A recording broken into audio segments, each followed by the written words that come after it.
مگر سب سے پہلے عدلیہ کی عزت ہم کرتے ہیں، معزز ججز جو ریمارکس دیتے ہیں ان کو بھی ہم دیکھتے ہیں، جو فیصلے صادر کرتے ہیں وہ بھی سر آنکھوں پر ہوتے ہیں، مگر جب کوئی چیف جسٹس صدر محترم کے بارے میں کچھ ایسے ریمارکس دے، لاہور ہائی کورٹ کے چیف جسٹس کی میں بات کر رہی ہوں، تو آپ کو لگتا ہے کہ یہ چیف جسٹس کو زیب دیتا ہے؟ نہیں، مناسب نہیں ہے. دیکھیں نا، یہ اتنا اعلیٰ منصب ہے، اتنا محترم ہے. دیکھیے عدالت ہی ہوتی ہے فائنلی. عدالت کے نے وہ اپنا جناب علی کرم اللہ وجہ سے کہہ دیا کہ آپ کے غلام کی شہادت قبول نہیں ہے اور آپ کے بیٹے کی شہادت یعنی حسن کی، جناب امام حسن کی شہادت قبول نہیں ہے، کیونکہ اصول یہ تھا کہ اولاد کی شہادت قبول نہیں. اور غلام جس کا ذکر ہے، کہنے کو تو غلام تھے مگر وہ بہت بڑے آدمی تھے اور وہ گورنر بنائے گئے. اتنی بڑی غیر معمولی ذہانت اور مرتبے کے آدمی تھے. تو وہ اس کا نتیجہ کیا نکلا؟ وہ زرہ ان کی چوری ہوئی تھی اور وہ ایک یہودی کے پاس سے نکلی تھی. بالکل. وہ نتیجہ نکلا وہ یہودی مسلمان ہو گیا. جب عدالت اس مرتبے کو پہنچتی ہے، ایسی تکریم اس کی ہوتی ہے. وہ تکریم مجھے ایک واقعہ یہ ہے کہ ایک حضرت عمر نے اونٹ خریدا اور خریدنے کے بعد وہ دیکھا بڑی اچھی نسل کا ہے اور بڑی صحیح قیمت پہ مل رہا ہے، تو وہ خرید لیا. اور جب سوار ہوئے تو اس کی ایک ٹانگ میں نقص تھا. انہوں نے کہا اس کی ٹانگ میں نقص ہے. انہوں نے کہا بھائی آپ کو پہلے دیکھنا چاہیے تھا نا. انہوں نے کہا کسی کو سالس بنا لیں. ایک صاحب کو سالس بنایا گیا جن کی ریپوٹیشن اچھی تھی. انہوں نے کہا امیر المومنین یہ تو آپ کا کام تھا نا، پہلے دیکھتے، سواری کرتے، گھوڑا خریدتے، اس پہ سواری کی جاتی ہے، تو آپ بھول گئے. تو اب آپ گھوڑا رکھے تو there and then he was offered جج کی پوزیشن. ان کو آفر کر دی کہ اب آپ جج بننا چاہتے ہیں؟ انہوں نے کہا اگر آپ بنائیں تو ضرور بن جاؤں گا. اور وہ مسلم تاریخ کے بڑے معتبر جج مانے جاتے ہیں. اچھا، نام میرے ذہن سے قاضی شرائع. اچھا، تو یہ جو عدالتیں ہیں نا جی، یہ معاشرے کے استحکام کی بنیاد ہے. پولیس اور عدالت. ہاں جی، میں تو آپ کو پتا ہے ہمیشہ دہراتا رہتا ہوں. اور ٹیکس کلیکٹر یہ اگر ٹھیک کام کر رہے ہوں سول سروس، تو باقی جو حکمران تو آتے جاتے ہیں. ڈونلڈ ٹرمپ بھی تو بیچ میں آ ہی جاتے ہیں نا. لیکن وہ معاشرہ جو ہے وہ صحت مند رہتا ہے. کسی ایک حد تک نقصان پہنچا سکتا ہے. مطلب یہ نہیں ہو سکتا کہ خانہ جنگی شروع ہے. ججوں کو ریمارکس نہیں دینے چاہیے. ججوں کو فیصلے ان کے جو ہے وہ معاشرے کو قبول کرنے چاہیے. آپ کو فیصلے سے اتفاق ہے یا اختلاف ہے؟ دیکھیے نا، بیرسٹر اعتزاز حسن جیسے آدمی نے یہ کہا کہ اس دن رات کو عدالتیں نہیں کھلنی چاہیے تھی. عدالت کا اختیار ہے ویسے، لیکن یہ ہے کہ وہ تو ان کے گھر سے بھی جا کے کسی کی ضمانت لے سکتے ہیں. جج کے گھر چلے جائیں، وہ ضمانت دے دے. وہ غیر قانونی نہیں ہے، غیر قانونی نہیں ہے. صحیح. لیکن اس سے تاثر کیا پیدا ہوا؟ رات کو 12 بجے اسلام آباد ہائی کورٹ بھی کھلی. اور چیف جسٹس صاحب نے جو ریمارکس دیے ہیں ان کے شایع نشان نہیں. اب دیکھیں نا، اگر ذات میں بات کرنی ہو، انہوں نے کہا کہ صدر صاحب کو ہم نے تو بڑی عزت کی اور ان کو شاید راس نہیں آئی ہے. کیا اس طرح کو صدر مملکت کو انہوں نے کہا کہ بڑا احترام ہم نے دیا، مگر گفتگو ججوں کے بارے میں کی جا سکتی ہے. لیکن وہ چونکہ وہ ججوں کے بارے میں گفتگو کی جائے گی تو انتشار پھیل جائے گا. اسی لیے توہین عدالت کا قانون بنایا گیا ہے. اگر یہ قانون نہ ہو، لیکن آپ سوشل میڈیا پہ لوگوں کو روک لیں گے.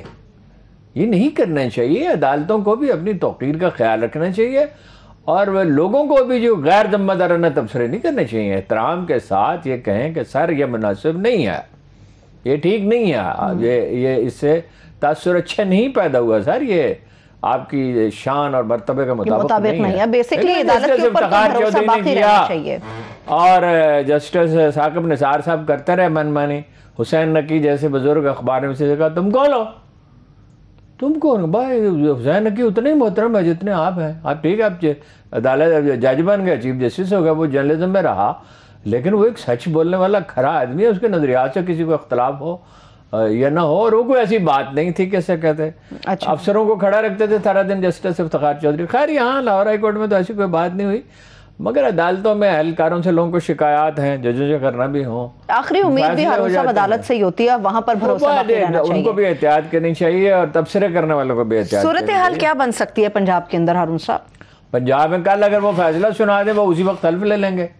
اب کتنا وقت ہوگا ان کے پاس کہ انہوں نے اگر پتہ نہیں تیاری کی ہوئی ہے یا نہیں، کہ وہ ریٹ تیار رکھیں اور جیسے بھی فیصلہ وہ سپریم کورٹ میں چلے جائیں، اور سپریم کورٹ اگر ان کو سن لے تو وہ اسٹے دے سکتی ہے. اس لیے کہ ایک دوسرا موقف موجود ہے. وہ موقف یہ ہے کہ یہ غیر آئینی طریقے سے ہوا. دیکھیں 26 آدمی ہیں.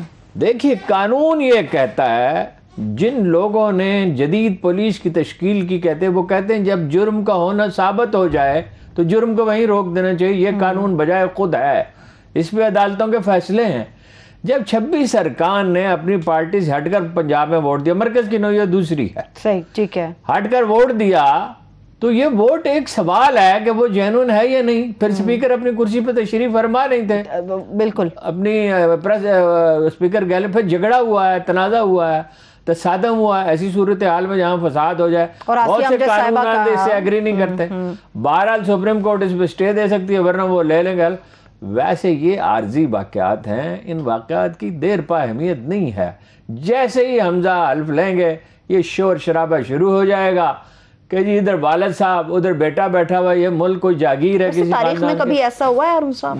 نہیں، وہ ہوتا تھا مغلوں کے زمانے میں کہ بیٹے کو کوئی یعنی بادشاہوں کے دور میں ہی تھا، جمہوریت میں ایسا نہیں ہوتا۔ وہ خیر ہمارے کیا جمہوریت ہے جی، مفتی محمود صاحب ہیں، ان کے صاحبزادے ہیں، پھر ان کے بھائی ہیں، پھر آگے ان کی اولادیں ہیں، وہ اپنا بھٹو خاندان ہے، شریف خاندان ہے، وہ تو ہماری یہی جمہوریت جس کو تھوڑی کہتے ہیں۔ جمہوریت میں نہ سیاسی پارٹیوں کی جمہوری تشکیل ہی نہیں ہے۔ بھائی ٹکٹ میں دوں گا، عمران خان صاحب کہتے ہیں اس دفعہ میں دوں گا، زرداری صاحب کہتے ہیں میں دوں گا، نواز شریف صاحب کہتے ہیں میں دوں گا۔ اب یہ تو ہو رہا ہے کہ جی اپنا جو ہے ممنوع فنڈنگ، فارن فنڈنگ نہیں ہے ویسے، ممنوع فنڈنگ ہے، تو وہ تو پیسے لے لیتے ہیں لوگوں سے، ایوری بڈی نوز۔ تو اداروں کو اس کی تحقیقات کرنی چاہیے نا۔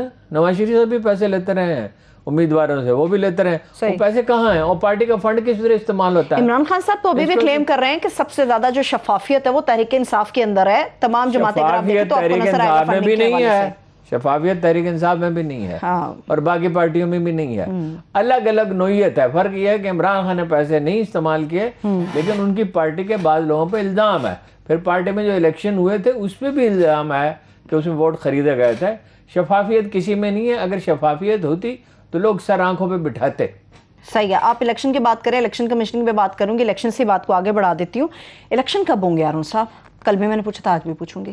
نہیں، الیکشن تو انحصار ہے نا اس بات پر۔ دیکھیے ایک پہلو تو وہ ہے جو میں نے کل بیان کیا تھا کہ جتنا وہ دباؤ ڈالیں گے، 11 مئی کو ملتان میں جلسہ ہے، پھر ان حلقوں میں جلسے کریں گے وہ جہاں سے ارکان ان کا منحرف ہو گئے ہیں، ظاہر ہے وہ کمپین تو بڑی کریں گے، تو وہ اسی کام میں خوش رہتے ہیں وہ، اور ان کے ورکر بھی اسی کام میں خوش رہتے ہیں۔ اور میرا خیال ہے کہ عمران خان کو اس دفعہ لاہور میں شریف خاندان کا جو بھی آدمی کھڑا ہو، جہاں بھی کھڑا ہو، کھڑے ہو جانا چاہیے، وہ جیت سکتے ہیں۔ اس وقت ان کی پوزیشن بہت مضبوط ہے اس وقت، ٹھیک ہے۔ کوئی آدمی جو رسک نہیں لیتا اس کے لیے بڑی کامیابی بھی نہیں ہوتی۔ ایک جو رسک نہیں لیتا، ایک جو صبر نہیں کرتا، ٹھیک ہے نا جی۔